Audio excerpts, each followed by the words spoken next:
Hi, welcome to the City of Clayton. We've prepared some videos for you to watch to help educate you in some of the apparatus that we carry and some of the tools that we carry. I hope you enjoy.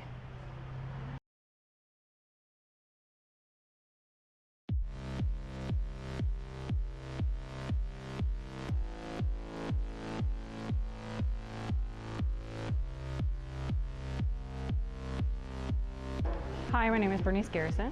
I am a full-time paramedic for the City of Clayton, and I've been here for going on 11 years full-time.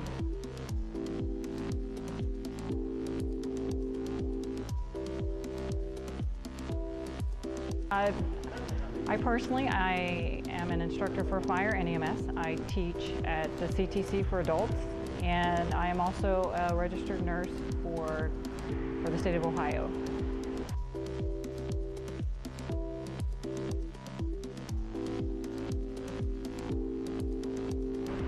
I enjoy the job, I enjoy the people, I enjoy new adventures every day, nothing's ever the same.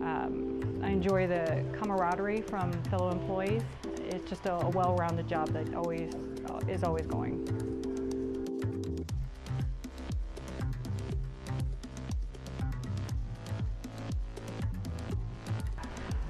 Life being a firefighter really isn't too bad. We work every third day, we do 24 hours.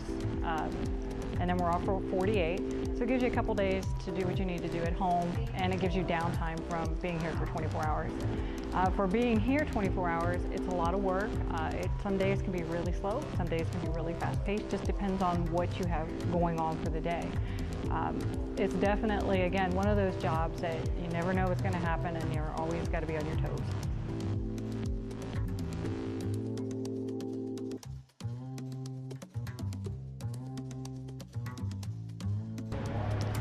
Advice that I can give is pay attention, do what you're told, always be willing to take advice, and remember that there's always many different ways to do things.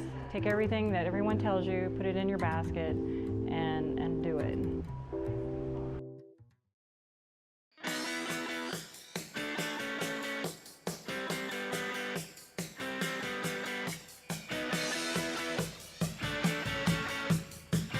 Okay, so what we're going to go over today is the SCBA fill station. It's important that you review this, and if you're going to do it for your first time or if you're unsure, have someone come out and do it with you. There's a lot of things that could go wrong, but we want to make sure that you do it right. So the fill station is used for filling the SCBAs. And this is where you're going to put them in here, and this is a fragmentation station. And this is where we're going to put the bottles just in case anything should happen. At least they'll be in here while filling. So it's a pressurized air system. So we like to make sure that we put on glasses, so just in case anything should come out, or if air or particles, you don't want to get those in your eyes. So let me explain everything to you first. This is a cascade station. So what it is, these gauges here represent the bottles that are back here. So you have 1, 2, 3, 4, 5, and 6. So you're going to have a total of 6 bottles that are back here, and there's 3 more behind the actual station itself. These are generally to remain closed at all times unless you're filling them. And this is the top gauges. And here's your fill station, and we'll go over that last, because once you fill a bottle, you'll actually use the air that's contained in here, and then you'll want to refill that back up. So where we're going to begin first is we're going to fill the cascade. So we're going to go with Cascade 1. And our maximum that we're going to do is 45, and you'll see that that fills to about 5,000 to 6,000 psi, depending on if it's pressurized. So we're going to open the bottle. So you're going to notice once I open this bottle, counterclockwise, it's going to fill this inlet pressure gauge here. This inlet pressure will then go to the regulator. The regulator, you'll see, will flow loosely. You want to make sure that when we're finished that this is flowing loosely. You do not want pressure on that gauge, because there is an O-ring behind there that if left pressure on will go bad. So what I'm going to do now is I'm going to twist this to the right till we reach the pressure to where I want, or where the bottle needs are, which is 4,500 psi. And you'll keep going, and you'll feel that this tension in this will get tighter. So once we have the pressure build up on here, you'll see it's set to 4,500 because that's where we want to fill our bottle to. Make sure that this valve is completely closed. Remember, to the right, tight. So then you're going to take your bottle. You're going to place it in the fragmentation station. screwed on. Be careful not to cross thread.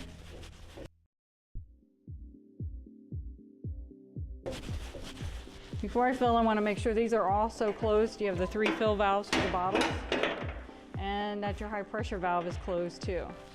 So all these are closed. I'm going to open my bottle.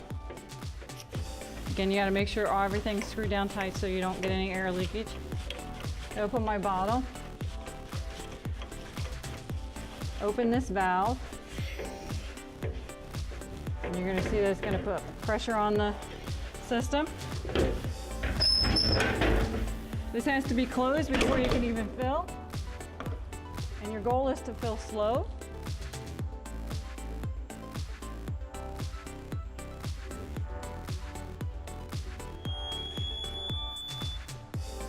Once you have it filled to where you need to have it at 4,500 psi, you can go ahead and shut it down. So again, I'm going to close this valve again. So what this does is it prevents air going back into the system. Pull out the system, and then I'm going to close this down.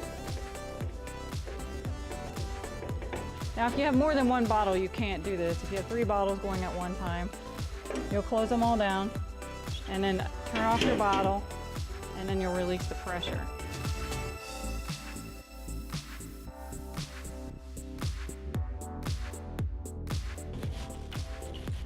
Okay, so then from there, since I have my bottle closed, I can go ahead and open this back up, and then I can bleed the air off from it.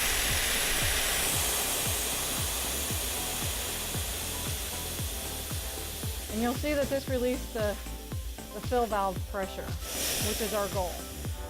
Because if I'm finished, you can release that pressure, and I am finished. If not, you can maintain the pressure. Undo the bottle.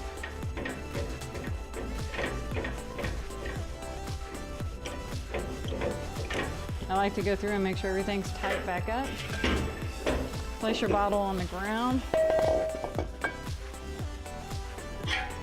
Everything goes back in. You want to kind of keep this closed so that way it keeps the debris from out in the bay and keeps the valves clean. All right, from there I'm going to go ahead and I'm going to shut my from cascade fill valve 1, so I know that's closed. And then I'm going to release the pressure off this O-ring, or this regulator valve.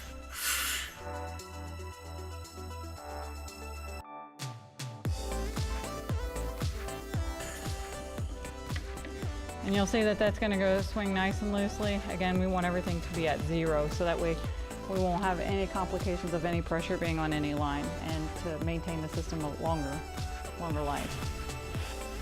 Okay, so what we're going to do is we're going to apply pressure to the cord reel, and then we'll show you how to take it down. If you'll notice, everything is set at 0, the auxiliary fills off, everything is shut, except for this. This is the only thing that's free flowing.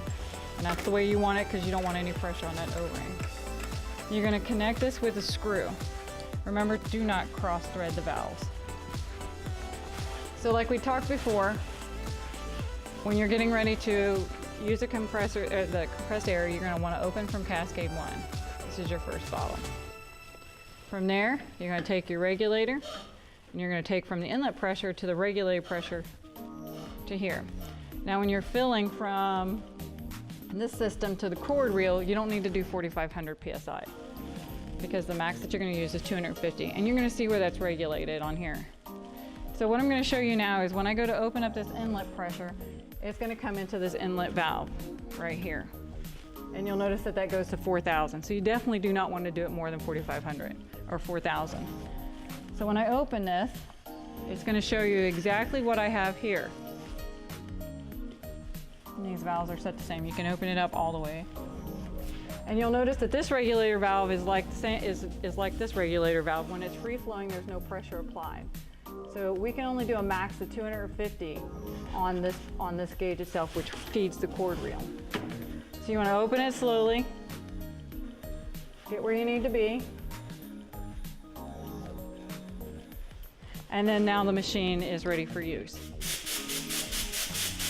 So with this, you can either use this apparatus, or you could fill, you can actually use it to tire gauge, to fill tires, anything along that line. When you are finished, what you want to do next is you want to make sure that you come over here, close your cord reel down. From there, you are completely cutting off all the air to the actual regulator and to the actual cord reel itself. So what I'm going to do is I'm going to release all the pressure off, and you're going to notice that this is going to go from where my inlet pressure was down to 0. And when this is completely empty, then it's going to completely fill out the rest of the pressure that's in the line, all the way down to 0. From there, you want to make sure that you open this up so that way it's free-flowing. Then you want to come over here, unscrew this. Always remember to take this off if you're using the cord reel. What happens is sometimes people do not pay attention and possibly pop one of these valves over here on the wall. We don't want that to happen. From there, again, this is closed. We're going to release the pressure off of the regulator valve. And then we're going to come over here and close from Cascade 1. And you'll notice that I'm at like 5,000. I can fill these all at once. To fill a bottle from this station here, you'll need to open this up all the way, come around here, and then you'll hit power on. And that's all you have to do to fill that. It will stop itself when it is completed filling the station. When it is completed filling the stations, remember to come out and shut that bottle. Shut this all the way right tight. There is a way to equalize all these bottles, and what that means is if you open up every single cascade fill and apply pressure, or just open them all up, they're all going to go to the same pressure. So let's say if this one's at 3,000 and you open up all of them, they're all going to regulate between the 3,000 and where they were sitting. So it could possibly be like 4,000 or something along that line, just depending on how much pressure is between all of them. So again, make sure they're all closed.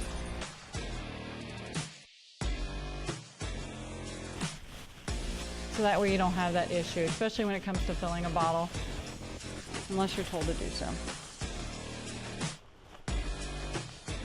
Again, if you have any questions or any concerns, do not fill if you're unsure about what you're doing. Always ask somebody to come out and help you. It does take a little time to get used to the system, but with practice and just talking through it, you can get it.